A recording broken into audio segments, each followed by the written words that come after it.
చేత ఆశీర్వదించబడిన వారలారా రండి, లోకము పుట్టినది మొదలుకొని మీ కొరకు సిద్ధపరచబడిన రాజ్యమును స్వతంత్రించుకొనుడి. దేవునికి స్తోత్రం. హల్లెలూయా, హల్లెలూయా, హల్లెలూయా, హల్లెలూయా. తలలు వంచండి, కళ్ళు మూసుకోనండి, చిన్న ప్రార్థన చేసుకుంటాం. పరమ తండ్రి, పరిశుద్ధ దేవ, జీవాధిపతి మీకు స్తోత్రములు. ఎంతవరకు మీ సన్నిధిలో మిమ్మల్ని మహిమపరిచాము, స్తుతించాము, ఘనపరిచాం, సాక్ష్యముల ద్వారా మహిమపరిచాము నాయన. నీవిచ్చు వాక్యము కొరకై ఆశతో ఆసక్తితో ఎదురు చూస్తున్నాము. నీ వాక్కులను నీ ప్రజలకు అందించడానికి నన్ను పాత్రగా మీరు నియమించినందుకు మీకు స్తోత్రములు. నన్ను మీ శిలువ చాటును దాయండి, మీ ఆత్మచేత అభిషేకించండి, మీ నోటికి బోరగా వాడుకొనండి ప్రభు. నేను బోరను మాత్రమే, మాట్లాడువాడువు నీవు. నీవు మాట్లాడుతుండగా నీ స్వరాన్ని నీ ప్రజలకు వినిపించున్నట్లుగా దానిని ధ్వనింపచేసేవాడను ప్రభువా. ధ్వని కలిగజేయవాడను మాత్రమే. నీ ప్రజల ధ్వనిని విని గ్రహించినట్లుగా కృప దయచేయండి. ఈ వాక్య భాగములను విరచి పంచేటటువంటి కృప, భాగ్యము, ఆశీర్వాదము నాకు దయచేయండి. నీ వాక్యమును వినిచుండగా నీ ప్రజలను దీవించండి. వినికిడిలో ప్రతి ఒక్కరిని ఆశీర్వదించమని యేసు నామమున అడుగుతున్నాము తండ్రి, ఆమేన్. దేవునికి స్తోత్రం. అందరం స్తోత్రాలు చెల్లించుదాం. హల్లెలూయా, హల్లెలూయా, హల్లెలూయా. దేవుని పిల్లలారా, 25వ అధ్యాయంలో పరలోక రాజ్యమును గూర్చి ప్రభు అనేకమైన ఉపమానాలు చెప్తూ ఉన్నారు. ఉపమానాలు ఈ 31వ వచనములో చెప్పబడే 31వ వచనం నుండి చెప్పబడినటువంటి ఉపమానములో 37వ వచనం చదువుదాం. తన మహిమతో మనుష్య కుమారుడు ఆయనతో కూడా సమస్త దూతలను వచ్చినప్పుడు ఆయన తన మహిమ గల సింహాసనము మీద ఆసీనుడయ్యుండును. దేవునికి స్తోత్రం. అందరూ స్తోత్రాలు చెల్లించండి. హల్లెలూయా, హల్లెలూయా, హల్లెలూయా. ఆయన మనిషి కుమారుడును, మహిమతో మనిషి కుమారుడును ఆయన ఎవరు వస్తున్నారట? సమస్త దూతలను కూడా వచ్చినప్పుడు ఆయన ఎక్కడికి వచ్చింటున్నాడు? మహిమ గల సింహాసనం మీద ఆసీనుడవుతున్నాడు. దేవునికి స్తోత్రం. అందరం స్తోత్రాలు చెల్లించుదాం. హల్లెలూయా, హల్లెలూయా. చెప్పండి.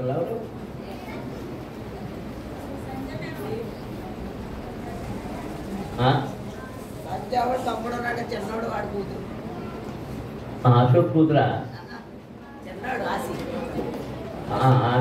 ఆశీర్ భాయ్ అశోక్ అన్న. మరి మీ నాన్న మీ అమ్మేది?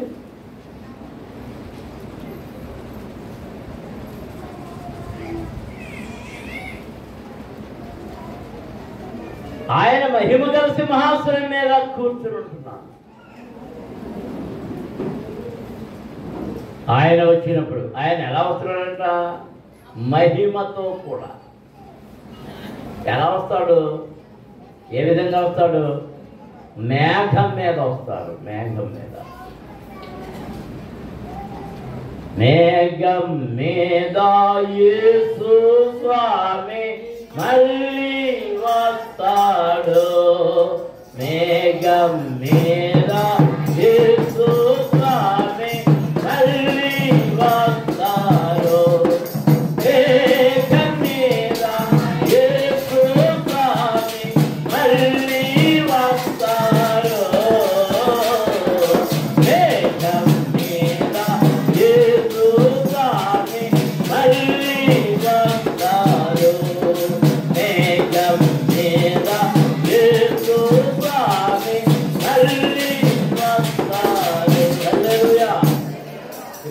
ఇప్పుడు ఆ పాటలకి ఇచ్చుకుంటే ఎలా అవుతుంది?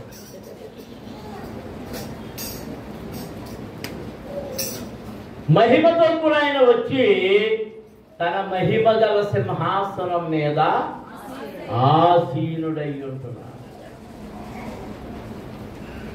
ఆసీనుడై ఆయన చేసే పని ఇక్కడ చూస్తున్నాం. అప్పుడు సమస్త జనములు ఆయన ఎదుట పోగు చేయబడుదురు. ఎవరు చెప్పండి? ఆ జనములలో మీరుంటారా? ఉండరా? నేనుంటానా? ఉండమా? మా అమ్మ ఉంటుందా? మా నాన్న ఉంటారా? మా నాన్నగారు? మా తాత ఉంటాడా? మా ముత్తాత ఉంటాడా? ముత్తాత ఉంటాడా? ఉంటారు కదా. ఎవరుంటారు ఇంకా అక్కడ? ఎక్కడ ఉన్న వాళ్ళు ఎవరు ఉంటారు అక్కడ? నేనుంటాను. మీరుంటారేమో కానీ నేను మాత్రం ఉంటాను. నువ్వు కువైట్లో ఉన్నది ఒకటి ఉండవా? ఉంటారా?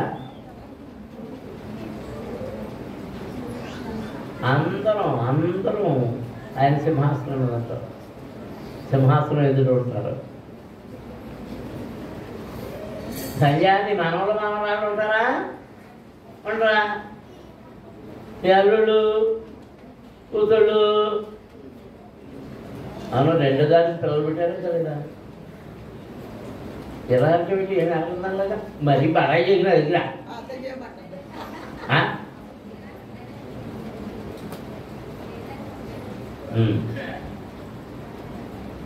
మరి 3 దాన్ని పెళ్లి చెప్పించేస్తాం. ఏదని ఎక్కడ ఉంది? పీజీలో జాయిన్ అయిందా? అందరము ఉంటాం. ఎంత తిరిగి మాట్లాడుతున్నాడు ఉంటుందా?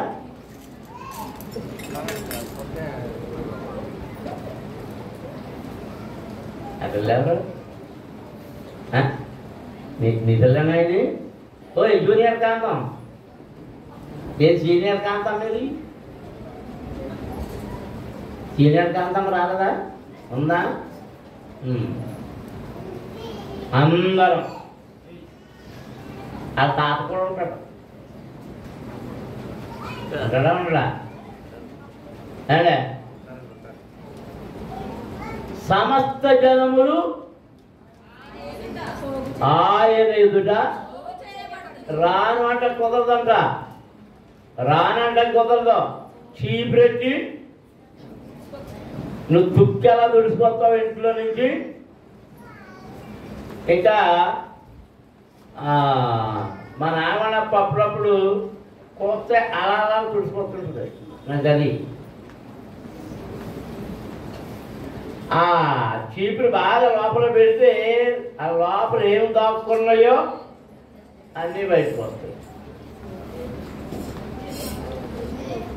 సమస్త జనములు పోగు చేయబడుదురు. దేవునికి స్తోత్రం. అంటే వాళ్ళందరూ ఎక్కడ ఉంటారు? ఆయన ముందు, ఆయన సింహాసనం ముందు. అప్పుడంట గొల్లవాడు మేకలలో నుండి గొర్రెలను వేరుపరుచినట్లు ఆయన వారిని వేరుపరిచి తన కుడి వైపున గొర్రెలను ఎడమ వైపున మేకలను నిలువబెట్టును. దేవునికి స్తోత్రం. హల్లెలూయా, హల్లెలూయా. ఇప్పుడు సమాధానం సరిగ్గా చెప్పండి. గొల్లవాడు వేట్లో గొర్రెలను వేరుపరుస్తున్నాడంట. అంటే గొర్రెలు ఎక్కువ ఉన్నాయా, మేకలు ఎక్కువ ఉన్నాయా? కానీ రాజు గారు ఇప్పుడంటే ఏర్పడలేదు. మీరు పొద్దున్న సాయంకాలం బియ్యం ఎసట్లో వేసే ముందు పరేంటి? బియ్యం వేస్తాం. రాళ్ళలో నుంచి బియ్యం వేస్తారా, బియ్యంలో నుంచి రాళ్ళు వేస్తారా? అంటే ఏమి ఎక్కువ ఉంటాయి? నాకు ప్రశ్నలాకి ఏంటో అనుమానం వచ్చింది. యాగలేదు ఇప్పుడు బియ్యం ఎప్పుడు యాగలేదా? మరి ఏ కాలం ఎంతగా వస్తున్నా అంటే మేకలు ఎక్కువనే గొర్రెలు ఎక్కువన్నాయా? అధికమైన సంఖ్యలో మేకలు ఉన్నాయి. వాటిలో నుండి గొర్రెలను వేరుపరచినట్లుగా సంఘంలో గొర్రెలు మేకలు కలిసే ఉన్నాయి. కానీ ఏమి ఎక్కువ ఉన్నాయి? చెప్పాలి అందరం. గొర్రెలు ఎన్ని ఉన్నాయి? మేకలు ఎన్నో ఉన్నాయో చెయ్యొద్దండి.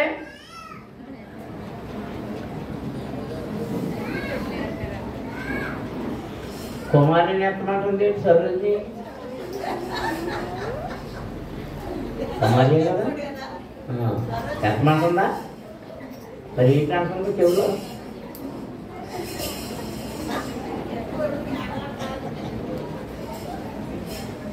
కొన్ని గొర్రెలు ఎన్ని ఉన్నాయో చేతిలో చూపించండి.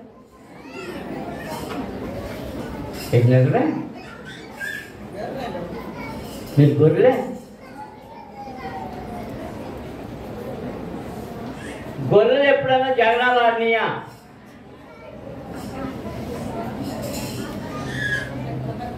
గొర్రెలు ఎప్పుడన్నా అలరాలుగా గోల్ చేసినాయా? మేకలు అలరంతా మేకలదే, గోలంతా మేకలదే. ఇంకోటి ఏంటో తెలుసా? మేకలు ఎప్పుడైనా పొడిచినాయా మిమ్మల్ని?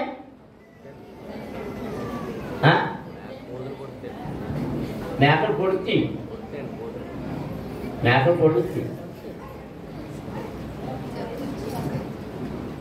గర్వానికి అహంకారానికి గుర్తుగా ఏంటి చూపిస్తారో తెలుసా? మేకపోతు. ఏంటనే?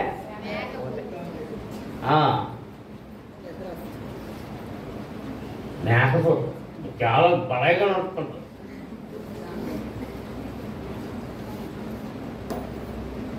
అహంకారం. కొమ్ములు ఎలా ఉంటాయి? మరి గొర్రె కొమ్ములు ఎలా ఉంటాయి?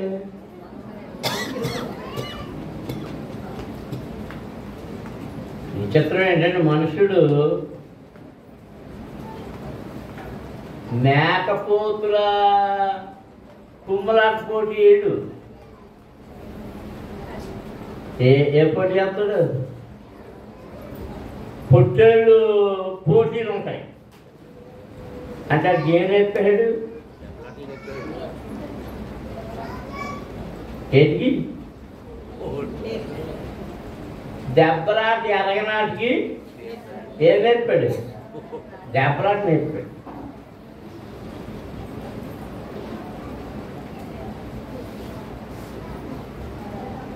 సంఘంలో మేకలు ఎక్కువ ఉంటాయి. ఈ మేక ప్రతి ఆకుని కొరుకుద్దా లేదా? దేన్నైనా కుదురుగా ఉంచుద్దా? దేన్ని కుదురుగా ఉంచుదా? ఇదివరకు పాదులు పెట్టుకున్న వాళ్ళు దేనికి భయపడేవారు అంటే గేదెలకు కూడా భయపడేవారు కాదు, ఒక మేకలకే భయపడేవారు.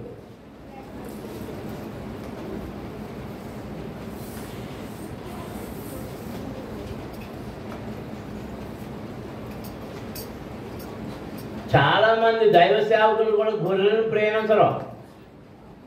ఏంటిని ప్రేమిస్తారో తెలుసా?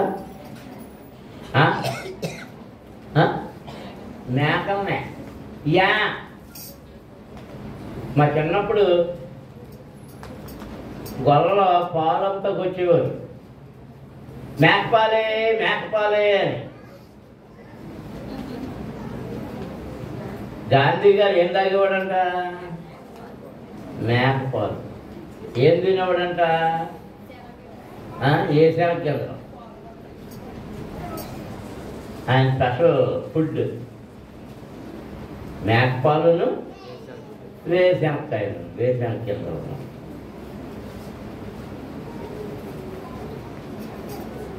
మేకలు అనబడిన వాళ్ళు బడాయి ఎక్కువ ఉంటుంది. బడాయి అంటే బ్యాష్ చదివించుకోవడానికి చాలా తాపత్రయపడుతుంటారు.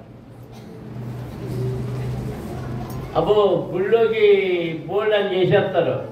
అబ్బో బోల్డని భోజనాలు పెట్టేస్తారు, అబ్బో హడావుడి హడావుడి హడావుడి.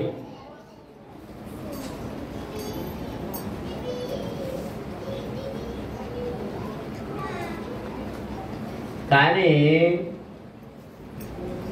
వాటి బుద్ధిలో ఏది లేదు, సౌమ్యత లేదు.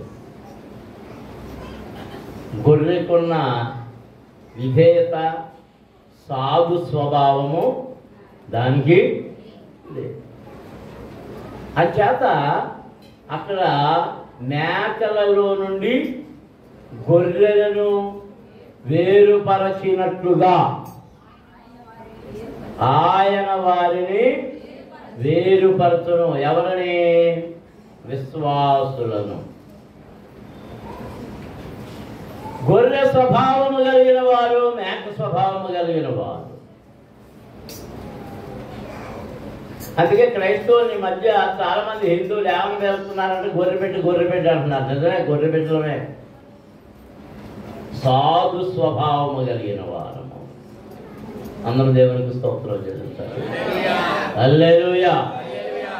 యోహాను భక్తుడు యేసు ప్రభువును అన్నాడు, ఇదిగో లోక పాపములను మోసుకొని పోవుచున్న దేవుని గొర్రె పిల్ల. ఎవరికి పెట్టాడు పేరు? ఎవరికి? యేసు ప్రభు. యేసు ప్రభు ఆయన బాప్తిజం పొందడానికి వచ్చినప్పుడు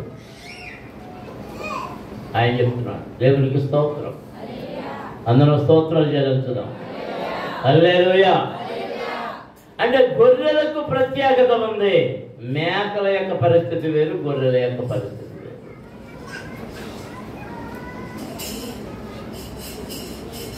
యోబుకు మందలు ఉన్నాయి, గాడిదలు ఉన్నాయి, ఒంటెలు ఉన్నాయి, ఎడ్లు ఉన్నాయి, మేకలు ఉన్నాయి, గొర్రెలు ఉన్నాయి.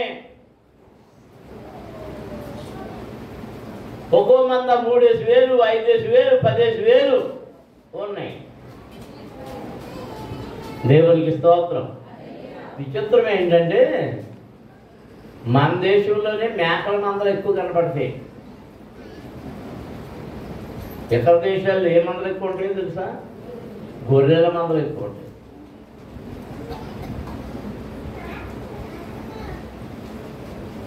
ఆ గొర్రెల మందలు ఆ పచ్చిక బయలులో మేస్తూ ఉంటాయి. 2013లో పెరు దేశానికి నేను బాబీ వెళ్ళినప్పుడు అక్కడ సభలు పెట్టిన దావిజను మన మధ్యకి వచ్చారు. ఒక సంవత్సరం సభలకు. ఆ సభలు అయిపోయిన తర్వాత మేము కూర్చుని భోజనాలు చేస్తున్నప్పుడు ఆయన ఇంట్లోనే ఉన్నాం. ఆయన ఒక మాట చెప్పారు, ఈ సభలు ఎలా పెట్టామో తెలుసా అన్నారు. తెలీదు అన్నాను. ఎందుకంటే దేశం అంతా మొత్తం అన్ని సంఘాలు వచ్చినాయి, కొన్ని లక్షల మంది ప్రజలు వచ్చారు. నేను 5,000 గొర్రెలు అమ్మేసి సభలు పెట్టాను అన్నాడు. అని గొర్రెలు పెట్టాను అన్నాడు. గొర్రెలు మెత్తడినా అనుకున్నాను. ఆ రెండో రోజునే సరే నీకు అవన్నీ చూపిస్తాను నడు అన్నాడు. వెళ్దాం.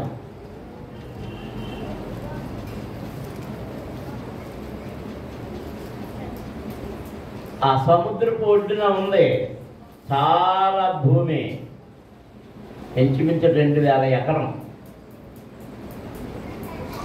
అక్కడ వెళ్తుంటే అక్కడ గొర్రెల మందలు ఉన్నాయి, బాతుల మందలు ఉన్నాయి,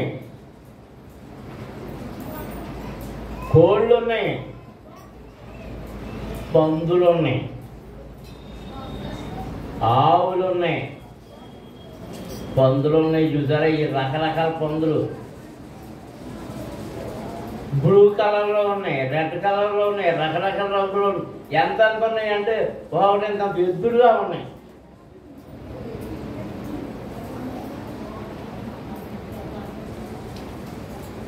వాటికి ఆహారం వేయడానికి లారీల్లో దిగుతున్నాయి. కొట్ల కింద పెట్టేసి ఏంటనుకుంటారు, క్యారెట్లు, బీట్రూట్లు.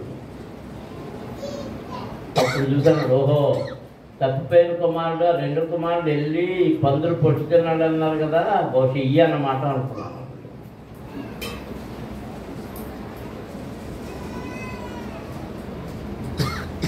మేకలలో నుండి గొర్రెలను వేరుపరిచినట్లుగా అవిశ్వాసులలో నుండి, భక్తిహీనులలో నుండి, నామకార్థ క్రైస్తవులలో నుండి నిజమైన విశ్వాసులను ఆయన వేరు చేస్తున్నాడు.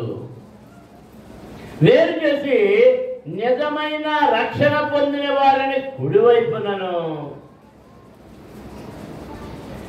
ఈ నామకార్థ క్రైస్తవులను ఏ పక్కన ఉంచాడు? ఎడమ వైపున ఉంచి తన కుడివైపున ఉన్న వారిని చూసి, నా తండ్రి చేత ఆశీర్వదించబడిన వారలారా రండి, లోకము పుట్టినది మొదలుకొని మీ కొరకు సిద్ధపరచబడిన రాజ్యమును స్వతంత్రించుకొనుడి. దేవునికి స్తోత్రం. హల్లెలూయా, హల్లెలూయా, హల్లెలూయా. ఒక రాజ్యం ఉంది,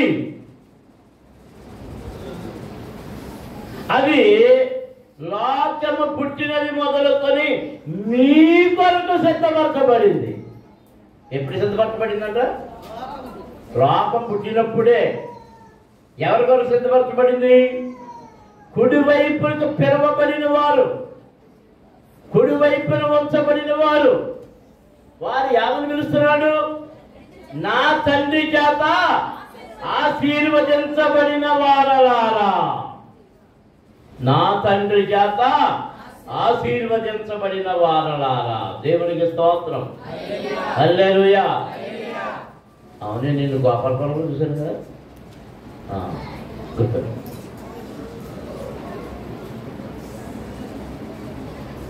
ఎవరి చేత ఆశీర్వదించబడిన వారు మనం?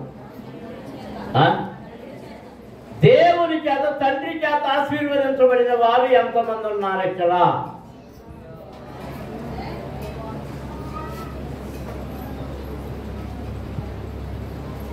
ఈ మాట మనం చెప్పడానికి అర్హులమేనా?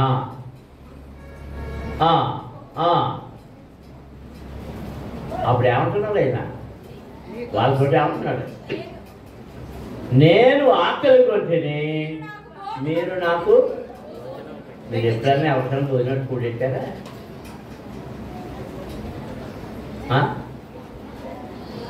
నేను ఆకలి కొట్టిని, మీరు నాకు భోజనం పెట్టిరి. దప్పిగొంటిని, నాకు దాహం ఇచ్చితిరి. పరదేశినయ్యుంటిని, నన్ను చేర్చుకొంటిని. దిగంబరినయ్యుంటిని, నాకు బట్టలు ఇచ్చితిరి. రోగినయ్యుంటిని, నన్ను చూడవచ్చితిరి.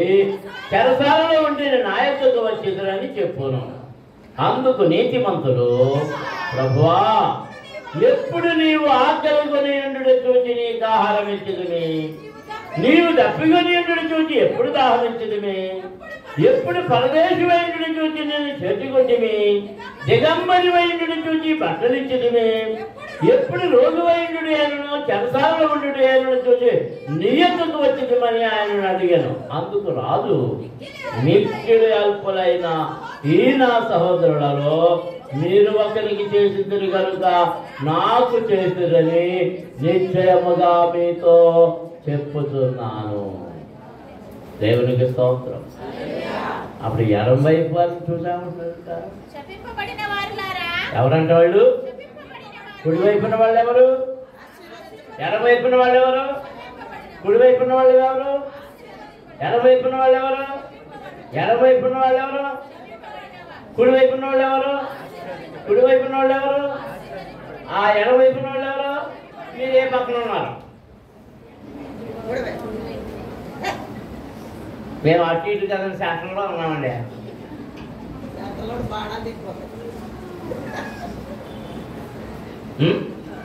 ఎక్కడ శాంకుల్లో ఎలా వీలైతే గోపి గోపి గోడ మీద పిల్లి. ఆహా ఆహా. నేనైతే తండ్రి చేత ఆశీర్వదించబడిన వాడిగా ఉండాలని కోరుకుంటున్నాను. మరి మీరేం కోరుకుంటున్నారు? తండ్రి చేత ఆశీర్వదించబడిన వారు ఏం చేస్తున్నారంటే ఆకలి కొనిన వారికి ఆహారం పెడుతున్నారు. దిగంబరికి వస్త్రములు ఇస్తున్నారు. దాహమైన వారికి, దప్పిక అయిన వారికి దాహం ఇస్తున్నారు.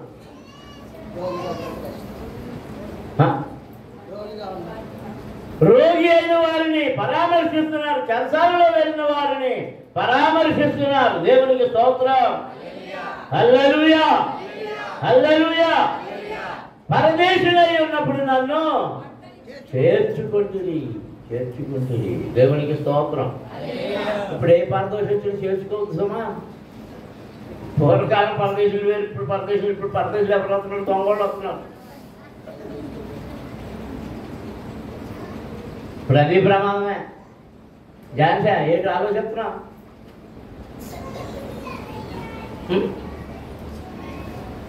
దేవునికి స్తోత్రం. అందరూ స్తోత్రాలు చెల్లించుదాం. హల్లెలూయా. ఏళ్ళు అంటున్నారు, అయ్యా నువ్వు ఎప్పుడు ఆకలి కొన్నావు, నీకు ఎప్పుడు దాహమైంది, నీకు ఎప్పుడు బట్టలు లేవు, నువ్వు ఎప్పుడు హాస్పిటల్లో ఉన్నావు, నువ్వు ఎప్పుడు దిగంబరిగా ఉన్నావు, నువ్వు ఎప్పుడు చెరసాల్లో ఉన్నావు, ఎప్పుడు ఇబ్బందులో ఉన్నావు, మేమెప్పుడు చేసామయ్యా, నిన్ను ఎప్పుడు చూడలేదయ్యా, మేము ఎనగమయ్యా, అయ్యో అయ్యో అయ్యో అంటే కాదు.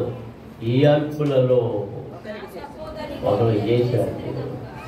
అది ఎవరికి వచ్చింది? నాకు వచ్చింది. దేవునికి స్తోత్రం. హల్లెలూయా, హల్లెలూయా, హల్లెలూయా. అల్పుడెవడు?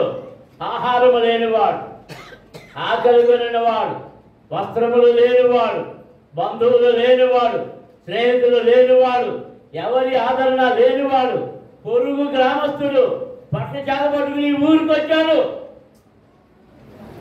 వాడిని ఏడిపించింది అంటున్న వాళ్ళు ఉన్నారు. నన్ను ఏడిపించింది అంటలేదా? బాబయ్య ఎవరు బాబయ్య అన్నారు? నన్ను ఎన్నిసార్లు అన్నారు పొరుగురోడు అని? అనలేదా? మీ దేశభద్రులకి అటువంటి అన్నారు, మిగిలిన అన్నారు.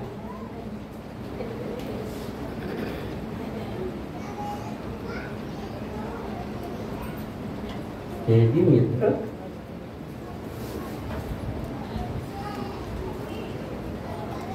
దేశభక్తులు అందరికంటే వస్తుండే. మరి ఎవరమే? దేశభక్తులు నారాయణ కూతురు ఆ దేశభక్తులు కదా. మరి అయితే ఎవరు ఆలోచిస్తున్నాడు? మరపట్లో పోవాలంటే ఎవరెవరో మరి మరపట్లో చాలా ఆడేస్తుంది కదా. దేశభక్తులు బాగానే.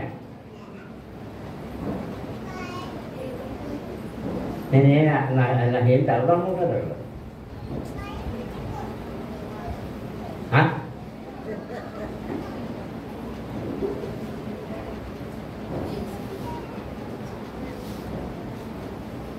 ఈ మేకపోతులు అంటనే ఈ ఎడం వైపు నుండి వాటిని అంటున్నాడు. ఇది ఏమంటున్నాడు? ఏం చేయబడిన వారు? వాళ్ళు శపించబడిన వారలారా.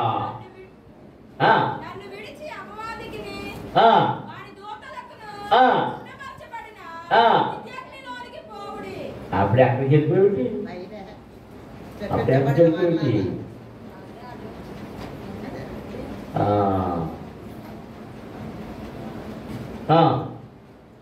అదే అప్పుడు ఆయన ఎడమ వైపున ఉండి వారిని చూచి, శపింపబడిన వారలారా, నన్ను విడిచి అపవాదికి వారి దూతలకును సిద్ధపరచబడిన నిత్యాగ్నిలోనికి పోవుడి. అక్కడికి ఎవరు వెళ్తారంట? ఆ నిత్యాగ్నిలోకి ఎవరు వెళ్తారు? ఎవరి కొరకు సిద్ధపరచబడింది? ఎవరి కొరకు? మీరు సరిగ్గా సమాధానం సరిగ్గా చెప్తలేదు.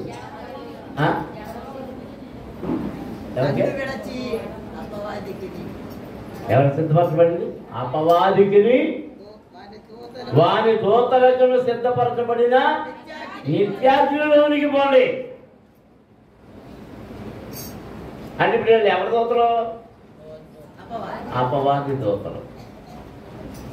అందుకే యేసయ్య ఏమన్నాడండి యోహాను సువార్తలో? మీరు అపవాది సంబంధులు. మీ తండ్రి అబద్ధికుడు. మీ తండ్రి అబద్ధికుడు. వాడు అబద్ధములకు జనకుడు. ఎవరికి జనకుడు అంటే మన పేరే పేరు అబద్ధం. అబద్ధమా అబద్ధమా? అబద్ధం. మిస్టర్ అబద్ధం, మిస్ అబద్ధం. మన ఫాదర్ ఎవరు? మన ఫాదర్ అని రాదు గారు. ఏంటి అనుమానం వచ్చేస్తుంది నాకు ఏయో అనుమానాలు. చదువు. నేను ఆకలి కొంటిని, మీరు నాకు భోజనం పెట్టలేదు. నేను దప్పికొంటిని, మీరు నాకు దాహం ఇయ్యలేదు. పరదేశునయ్యుంటిని, మీరు నన్ను చేర్చుకొనలేదు. దిగంబరినయ్యుంటిని, మీరు నాకు బట్టలు ఇయ్యలేదు. రోగినై చెరసాలలో ఉంటిని, మీరు నన్ను చూడరాలేదని చెప్పును. అందుకు వారును, ప్రభువా, మేము ఎప్పుడు నీవు ఆకలి కొని ఉండుటైనను, దప్పికొని ఉండుటైనను, పరదేశినై ఉండుటైనను, దిగంబరివై ఉండుటైనను, రోగివై ఉండుటైనను, చెరసాలలో ఉండుటైనను చూసి నీకు ఉపచారం చేయకపోతే ఆయన అడిగెదరు. అందుకు ఆయన, మీకు ఏర్పడైన వీరిలో ఒక్కరికైనాను మీరు ఇలాగ చేయలేదు కనుక నాకు ఏం చేయలేదని మీతో నిత్యముగా చెప్పుతున్నామని ఆ వారితో అనడం. వీరు నిత్య శిక్షకును, నీతిమంతులు నిత్య జీవమునకును పోవుదురు. దేవునికి స్తోత్రం. హల్లెలూయా, హల్లెలూయా.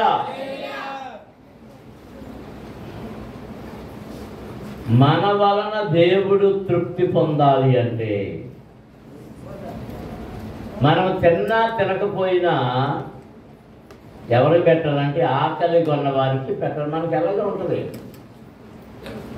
ఎవరికి పెట్టాలి? ఆకలి. కొంతమందిని చూస్తాను, వాళ్ళకి చాలా ఉంటుంది, అది తింటారు, రేపటికి ఎల్లుండికి దాచిపెట్టుకుంటారు. కానీ ఆకలేస్తున్నాడు కొంచెమైనా పెట్టరు. ఎంత పుణ్యాత్తులు. ఇదివరకు ఇంటింటికి అడుక్కునే వాళ్ళు వచ్చేవారు, అని ఎంత చేతరించుకునేవారు.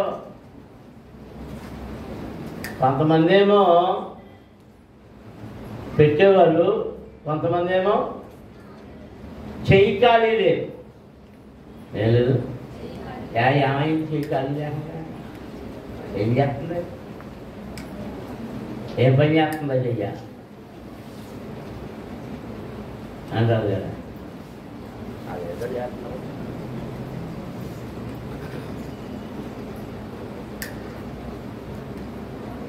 అందుకే ప్రభు ఇక్కడే మరో చోట చెప్తున్నాడు, నువ్వేదైనా విందు చేసుకునేటప్పుడు నీ స్నేహితులను కాదు పిలవలసింది, నీ బంధువులను కాదు పిలవలసింది. పిలుచుకుంటూ పిలుచుకో, అది వేరు. కానీ ఎవరిని పిలవాలంటే ఆకలి కొని ఉంటారు చూడు, ఆహారం దొరకదు, ఆహారం కోసం అలమటిస్తున్నారు, పేదలైన వారు ఉంటారు, పేదలైన వారిని తీసుకొచ్చి ముందు భోజనం పెట్టు. అది నీకు దీవెన. ఎందుకంటే వాళ్ళు అన్నం తిన్న తర్వాత నిన్ను నోరారా దీవిస్తారు. నీ బంధువులు మీరు చూసావా, నీ చుట్టాలను చూసావా, నీ స్నేహితులను చూసావా, వాళ్ళు వస్తారు, పెడతా. ఏంటిదే బిర్యానీ వండలేదా, చికెన్ చేయలేదా, మటన్ చేయలేదా, ఏమైపోయింది, నీ దగ్గర డబ్బులు ఉన్నాయి కదా, ఏం చేసావు, ఫిష్ వండలేదా, పూర్తిగా తింటాడు వీడు. తింటా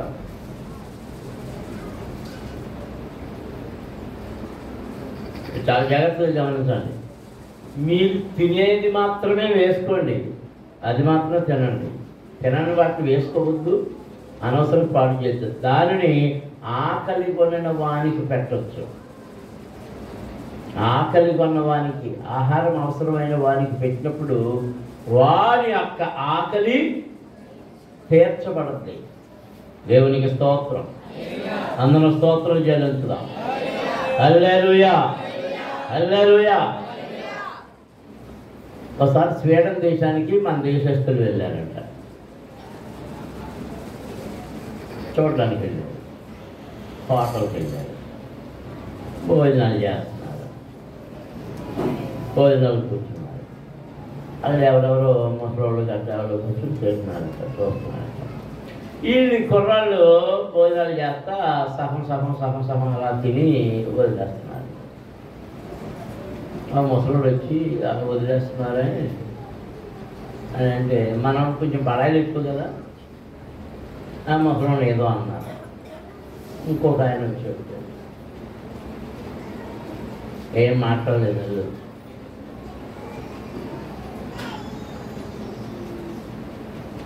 భోజనాలు చేసి అందరూ వెళ్ళిపోయారు. గదికి వెళ్ళారు. వెనకాల పోలీసు వాడు వచ్చారు, నాన్న పోలీస్ స్టేషన్ కన్నా. ఏంటి కేసు అంటే,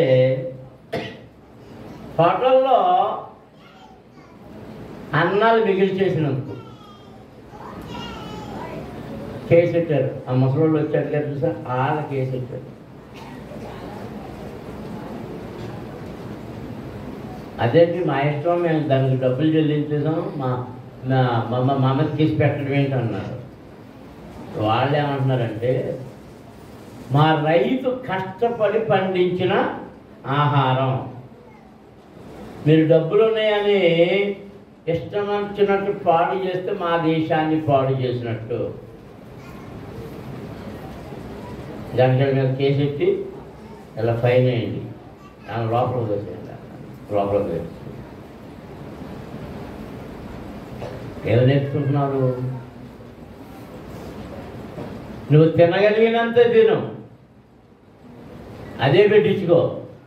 నేను భోజనం ఎవరైనా భోజనం పెట్టినప్పుడు ఎక్కువ పెట్టనివ్వను.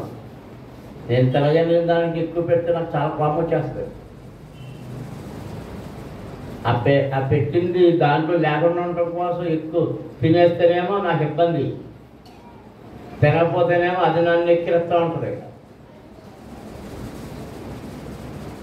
కొంతమంది వేసుకోండి వేసుకోండి వేసుకోండి వేసుకోండి, కొత్తనాన్ని ఫలాన్ని ఇచ్చేస్తుంటారు. అలాంటప్పుడు కోపం వచ్చేసి వాళ్ళని ఇచ్చేస్తుంటాను.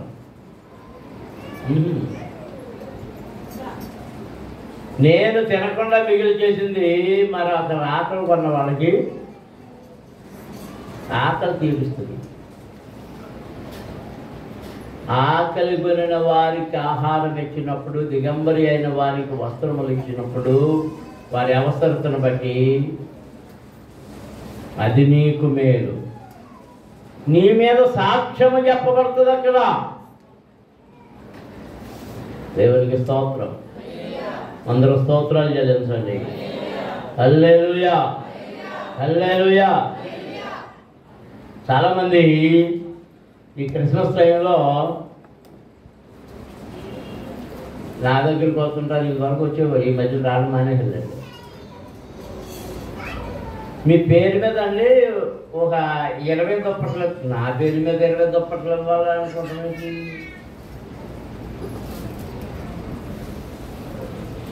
నేను ఇవ్వాలంటే నా చుట్టుపక్కల ఉన్న వాళ్ళకి ఇవ్వనా? ఇదో రకం అడుక్కుంటాం. పేరు ఎవరికి రావాలి? వాళ్ళకి రావాలి. నీ పొరుగింట్లోనే నీకు చెప్పలేక ఆహారం కొరకు అలమటిస్తున్న వాళ్ళు ఉన్నారు. మనటి వరకు ఎవరికి ఆహారానికి లోటు లేదు, ఎప్పుడు లేదనుకుంటా. పాట బియ్యం వచ్చేస్తుంది కదా, తొందరలో పర్లేదులేండి, పాట బియ్యం ఆగిపోతాయి. డబ్బులు ఇస్తారంట బియ్యానికి రోజు. ఎలాగైతే ఇచ్చాక లేదా అమ్మేసుకుంటున్నారు కదా, మరి పాట బియ్యం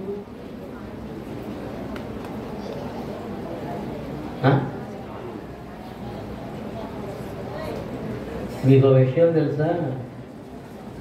మీకు 2 రూపాయల బియ్యం అని ఇస్తున్న బియ్యం వాళ్ళు ఎంత పంటో తెలుసా? ప్రభుత్వం 15 రూపాయల. నాకు ఇప్పించమ్మా ఎవరన్నా. ఆ బియ్యం రకాన్ని బట్టి 23 రూపాయల నుంచి 25 రూపాయల వరకు కొంటారు.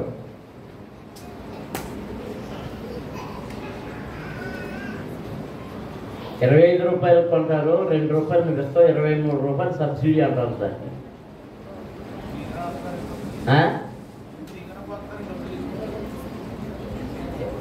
అర్థం ఫ్రీగా ఏం చేస్తున్నారు? పట్టుకెళ్ళి అమ్మేసుకుంటున్నారు. నేను ఈ బియ్యం తింటామేంటి, ఈ బియ్యం తింటాం ఏంటి అన్నంత ఐశ్వర్యం నీకు ఉన్నప్పుడు అసలు బియ్యం ఎందుకు నీకు?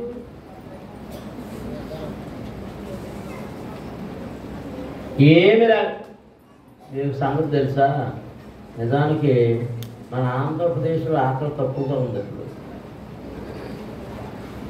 ఎక్కడ చూసిన బియ్యం ఉన్నాయి, ఎక్కడ చూసిన ఆహారం ఉంది, ఎక్కడ చూసిన ఇళ్ళు ఉన్నాయి, డబ్బులు ఉన్నాయి.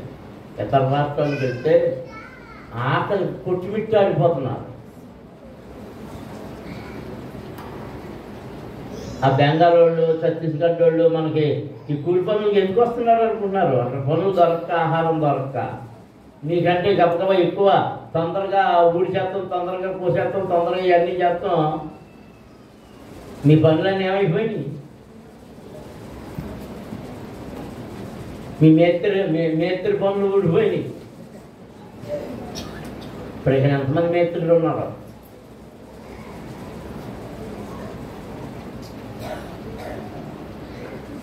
ఆకలి కొనిన వానికి ఆహారం పెట్టాలి, వస్త్రహీనుడికి వస్త్రం ఇయ్యాలి, దప్పిక కొన్న వానికి దాహం ఇయ్యాలి,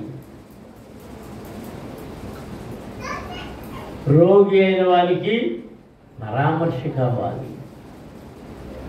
అలాగు చేసేవాడే, అలాంటి వాడు నీతిమంతుడు. అలాంటి పనులు చేస్తాడు. నీతిమంతుడై ఉండి అలాంటి పనులు చేయకపోతే వారి నీతి సరి అయిన నీతి కాదు. ఆ నీతిమంతులను ఏ వైపున నిలబెడుతున్నాడు? కుడి వైపున నిలబెడుతున్నాడు. వాడిని ఏమంటున్నాడంటే, నా తండ్రి చేత ఆశీర్వదించబడిన వాళ్ళారా. మోకరించండి, ప్రార్థన చేస్తున్నాను. మనము దేవుని చేత ఆశీర్వదించబడిన గుంపులో పేరుని కొరకై ప్రయాసపడదాం. శపింపబడిన గుంపులో వద్దు, ఆశీర్వదించబడిన గుంపులో నీకున్న దానిలో నుండి ఇతరులతో పంచుకోవడం నేర్చుకో. పిసిరిగొట్టుతనం, స్వార్థం విడిచిపెట్టు.